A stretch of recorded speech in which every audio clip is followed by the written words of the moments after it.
20 বছর পর রূপার হারিয়ে যাওয়া মেয়ে সুদীপাকে দেখেই চিনে ফেলে দীপা।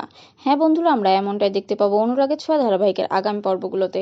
সেনগুপ্ত পরিবারকে আগলে রাখার চেষ্টা করলেও আগলে রাখতে ব্যর্থ হয় দীপা। রুডিকে পুলিশের হাতে তুলে দেওয়ার পর নতুন এক লড়াইয়ের সম্মুখীন হয় দীপা। দৃষ্টি ফিরে পেয়ে সূর্যকে সুস্থ করে তোলে দীপা। কেটে যায় বেশ কয়েক মাস এবং রূপা দুটো যমজ সন্তানের জন্ম দেয়। সেনগুপ্ত পরিবারের সবাই মিলে যখন হৈ হুল্লোড় করে একটা জায়গায় ঘুরতে যায়, তখন তাদের গাড়ির ভয়াবহভাবে অ্যাক্সিডেন্ট করে। আর ওই অ্যাক্সিডেন্টে সবাই এলোমেলো হয়ে যায়। একে অপরের থেকে সবাই বিচ্ছিন্ন হয়ে যায়। হারিয়ে যায় রূপার দুই যমজ মেয়ে। সেনগুপ্ত পরিবারের অনেকেই ওই অ্যাক্সিডেন্টে প্রাণ হারায়, কিন্তু বেঁচে যায় দীপা। নিজের দুই সন্তানকে হারিয়ে পাগল প্রায় রূপা। তবে দীপা শক্ত হাতে রূপাকে সামলায় এবং দীপা যে করেই হোক রূপার দুই মেয়েকে খুঁজে বের করবে, এমনটাই প্রতিজ্ঞা করে। কিন্তু খুব সহজে রূপা দুই মেয়েকে খুঁজে পায় না দীপা।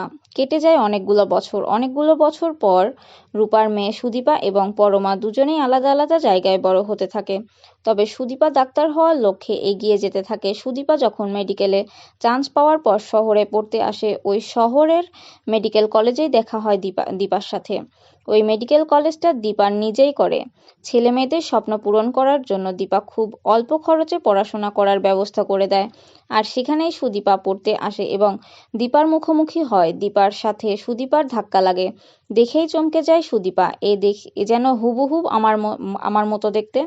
অন্যদিকে দীপাও সুদীপাকে দেখে চমকে যায়। মনে মনে ভাবে, একই মনে হচ্ছে মুখটা, একেবারে আমার মুখের মতো। তবে কি ওর সাথে আমার কোনো নারীর টান রয়েছে? আমার রূপার হারিয়ে যাওয়া মেয়ে নয় তো? তো বন্ধুরা, তোমরা এটাই তো চাও? এভাবেই যেন 20 বছর পর সুদীপাকে দেখতে পায়, চিনতে পারে দীপা। কমেন্ট করে জানাতে বাদ।